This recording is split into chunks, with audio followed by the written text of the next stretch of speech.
오늘은 어린이주일과 어버이주일을 함께 보냅니다. 찬송 한 장 부르겠습니다.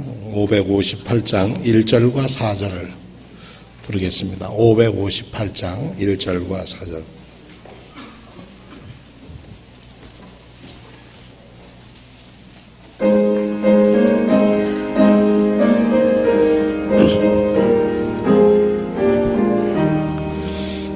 믿어라 주의 가정 반석 위에 섰으니 비바람이 불어쳐도 흔들리지 않으리. 하나님을 믿는 마음 서로 믿는 마음 얼기설기 하나 되어 믿으면서 살리라. 향기롭다 주의 가정 기도하는 이제다. 마음 들여 기도하고 몸을 바쳐 섬기니 타오르는 몸과 마음 온누리의 향기라. 흐뭇하게 퍼져가는 온누리의 향기라. 아멘. 아멘. 여러분 모두의 가정이 그리스도 안에서 복된 가정 되시기를 축원합니다.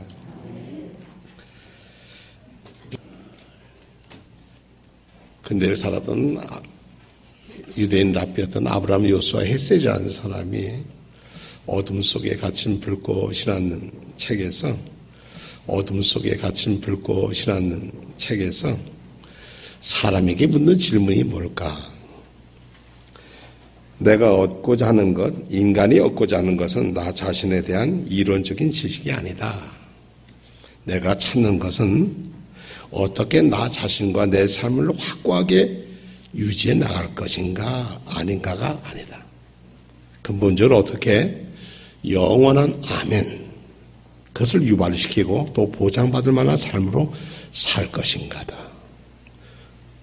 그리고 이어서 얘기를 하기를 나로서 나는 있다고 말할 수 있는 것으로 만족할 수 없고 나는 내가 누구인지 누구와 관계를 맺고 살고 있는지를 알고 싶다. 나는 나로서 물음을 묻는 것으로 만족할 수 없다. 나는 내 눈앞에 모든 것을 에워싸고 있는 듯한 하나의 이 물음. 나는 여기서 누구를 위해 있는가? 어떻게 대답할지를 알고 싶다. 내가 누군가도 중요하지만 나는 지금 누구를 위해서 살고 있는가? 우리 보통 기도는 저도 그렇습니다만 저희 아이들, 교회 이렇게 기도합니다. 그런데 정말 우리가 잊고 있는 일들, 아픔과 고통과 전쟁의 비극 속에서 살고 있는 사람들을 위해서 그 사람들을 위해서 기도만 하는 게 아니라 그 사람들을 위해서 우리가 어떻게 나눌 것인가 그런 생각까지도 우리는 해야 그리스도인입니다.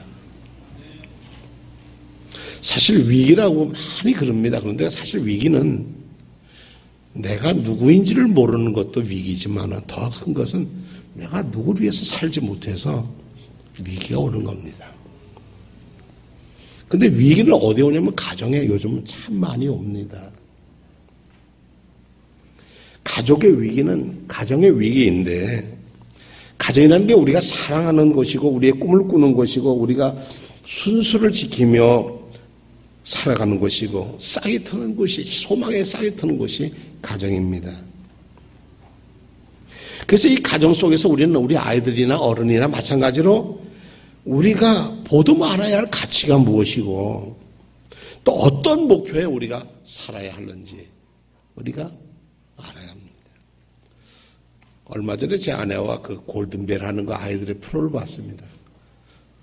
어느 학교인지 기억이 안 나는데 1학년 학생이 한 사람만 남았습니다. 근데 이름은 기억합니다. 성은 신씨고 이름은 겸이에요. 신겸. 쟤는 겸손하게 살라고 하는 이해에서 믿는 아이 같구나 했더니 아니야 다를까 그런 아이인데 골든벨은 못 울렸어요. 그런데 마지막에 이 아이가 장차 커서 뭐가 되고 싶으냐 그랬더니 이 세계에 나가서 이 갈등하는 사람들 분쟁하는데 그 분쟁을 조정하는 일을 한번 해보고 싶다. 제가 시골교회, 이 도시 변두리 교회 일할 때 한 아이가 대학을 간다고 와서 인사했는데 그 시골에서 그 당시 연세대학교 의과대학을 가면 공부 잘하는 학생이었어요. 너는 무슨 공부를 의과에서 무슨 공부를 하고 싶으냐 그러고 물었더니 정신과를 하고 싶다고 그래요. 왜 정신과를 공부하고 싶으냐 그러니까 이 대학 갈 신입생 아직도 들어가지 않은 고등학교 졸업식을 안 한 이 친구 얘기가 저는요 외로운 사람들의 말벗이 되어주고 싶어요. 힘들게 외롭게 사는 사람들의 말벗이 되려면 정신과를 하면 제가 그들의 말벗이 되어줄 수 있을 것 같다. 지금 그 친구가 의사가 됐고 지금 어디서 일하는지 모르지만 아마 좋은 믿음의 사람으로 저는 지금 오늘도 예배를 드리고 있을 겁니다. 우리의 가정의 위기라고 하는 것은 나를 위해서 사는 데는 전심전력 세상 없는 투자를 합니다. 제가 영국 감리교회 초대를 갔더니 거기에 그 영국 감리교회에 있는 한국인 목사 그런 얘기예요. 저 런던 남쪽에 웸블던이라고 하는 이 테니스 시합 잘하는 웸블던이라는 동네에 한국에서 어학이 온수하는 그런 아이들이 많이 살았대요.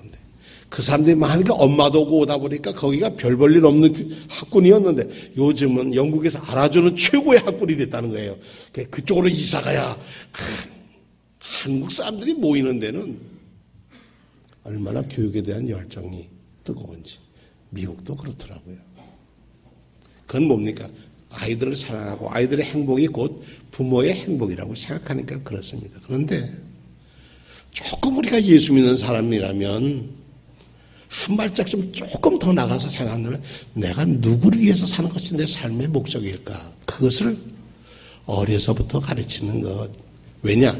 예수께서 우리를 대신해 죽으셨으니까. 우리도 남을 위해서 사는 것, 그것이 내 행복이라고 하는 것을 가르치면 어떨까? 며칠 전에 전화가 왔습니다. 일본 사이마타 우리 교회에 있는 그 이명신 목사님 전화 왔는데 그래요. 요즘 교회 어때? 목사님 우리 수리 다 했어요. 지진으로 나가지고 거기가 센다이라는 데서 한 40km 떨어졌는데 지진이 나가서 교회에도 다 금이 가고 다 아주 잘 진 교회인데도 금이 가고 그랬었는데 저 시카고에 있는 목사님들 UMC 목사님들이 오셔서 UMC 목사님들이 오셔서 아주 수리 다 해주셨다는 거예요. 그 교회도 교육관을 지려고 빚이 꽤 많았는데 많이 갚았대요. 교육관을 지려고 돈을 모아놨던 걸 지진이 나면서 해일과 지진이 나는 걸 그때 그걸 보면서 자기들 걸 다 나눠서 센터에 있는 사람들 밥을 다 해먹었단 말이에요. 밤새 주먹밥 만들고 밤새 만들어서 아침에 가서 조그만 소리로 아침이 준비되었습니다. 어디로 오시면 드릴 수 있습니다. 그러면요 줄을 쫙 서가지고 와서 참 고맙다고 인사. 주먹밥 하나, 라면 하나나 물 한 병. 그게 나눌 수 있는 것입니다. 줄을 다 서서 오는데 전부 다 고맙다고 인사를 하는데 오히려 미안하더라는 거예요. 누가 고마우냐면 가져가 주셔도 고마운데. 그렇게 하니까 하나님께서 그 교회를 다시 되살려요. 그 교인 중에 3분의 1이 한국으로 돌아갔대요. 지진 난다 해서 다 한국으로 돌아가고 나머지 교인들 데리고 아침에 일본어 가르치고 성경 공부하고 그러면서 교회가 건강해졌다는 거예요. 누구의 이웃일까? 성경은 아픔당하고 어려운 사람의 이웃이라고 그랬어요. 그 이웃의 자리에 서 있어야 나를 사랑하는 자고 그래야 나와 관계가 맺은 사람이다. 그렇게 가르쳐 주셨습니다. 오늘 본문에는 이런 얘기입니다. 본문으로 돌아가면 지중해 연안에 로마가 패권을 잡고 있던 그 지중해 연안에는 항구를 중심으로 문화가 발달됐습니다. 우리나라 요즘은 공항을 중심으로 발달된다 하지만 아직도 항구가 얼마나 큽니까? 물동량은 비행기는 많이 실어 못 나르잖아요. 그러나 배는 많이 실어 나르잖아요. 뭐 몇십만 톤짜리 배도 있다고 하잖아요. 근데 그 사람들이 있는 곳에는 물산이 풍부해가지고 사람들의 생활이 어디로 갔느냐? 오랫동안 배를 타고 왔으니까 즐기고 풀어야 한다는 생각을 가지고 그 도시가 번창은 했지만 도덕적으로는 피폐해 갔는데 그 지중해 연안 도시 중에 아주 대표적으로 피폐한 음란하고 부도덕한 도시가 고린도였다는 것입니다. 그래서 옛말에 그렇답니다. 나 고린도 갔다 왔다. 그러면 바람 피고 왔다는 얘기와 똑같은 얘기고. 야, 우리 저놈을 우리 고린도화 시킬까? 그러면 타락시킨다는 말로 쓰일 만큼 그랬답니다. 저는 강원도 사람인데 예전에 정선 그러면 생각하는 게 아주 심신상골. 그 다음에는 뭡니까? 석탄이 나는데 그렇게 생각. 그 다음에는 뭡니까? 석탄이 나는데 그렇게 생각했는데 요즘은 정선 그러면 도박하는데 그 도시가 뭐냐면 사람을 망가뜨리는 데가 됐어요. 뭐 미국 사람은 라스베가스 그러면 신시티 그런데 죄악의 도시 그런데요. 고린도 그러면은 아이고 고린도 사람 그럼 에이 저 사람은 도덕윤리가 시원찮은 사람이야 그렇게 얘기했다는 겁니다. 그런데 바울 사도는 부활하신 예수님을 만났던 바울 사도는 이 고린도에서 1년 반을 목회를 합니다. 지금 바빠요. 여러 곳 다니면서 복음을 많이 전해야 할 텐데 고린도 교회에서는 1년 18개월이라는 세월을 보내면서 교회를 세우는데 교회 안에가 문제투성이에요. 여러분들 고린도전서 읽어보세요. 얼마나 문제가 많은지. 뭐 싸움을 안 합니까? 교회 안에서 싸움하는 거예요. 교회 밖에 싸움이 아니라 나는 누구 파다 베드로 파다 나는 바울 개밥 뭐 이러고 뭐 바울 파다 나는 그리스도 파다 이러고 싸움을 하지 않나.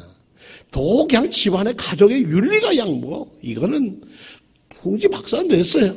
그런 곳에서 뭡니까? 십자가의 도를 가르칩니다.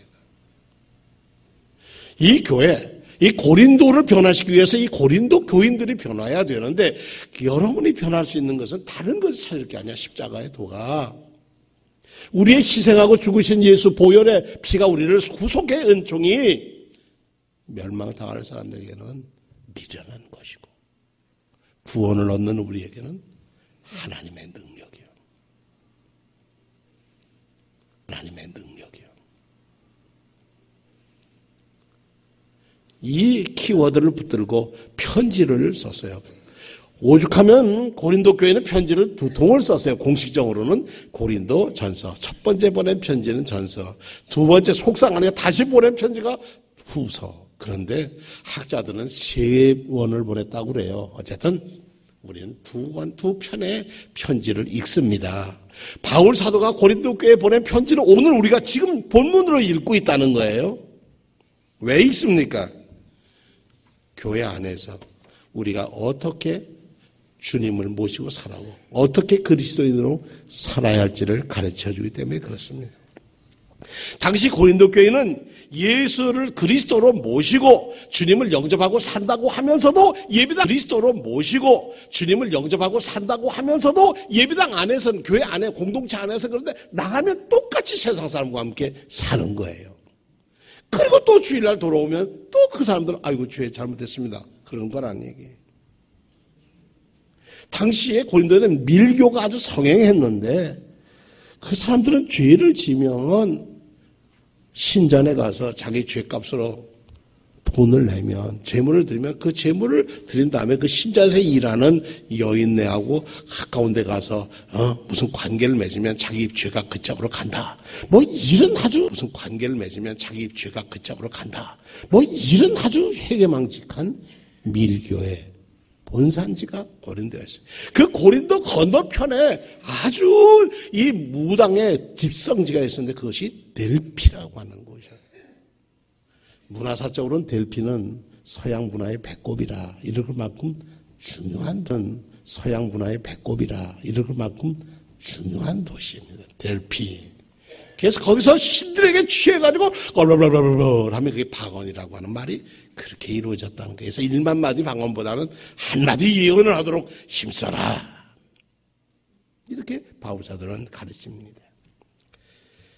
바울사도는 그러면서 우리 그리스도인은 그리스도의 몸, 우리가 생활을 어떻게 하느냐. 너희 몸이 하나님의 성전이다.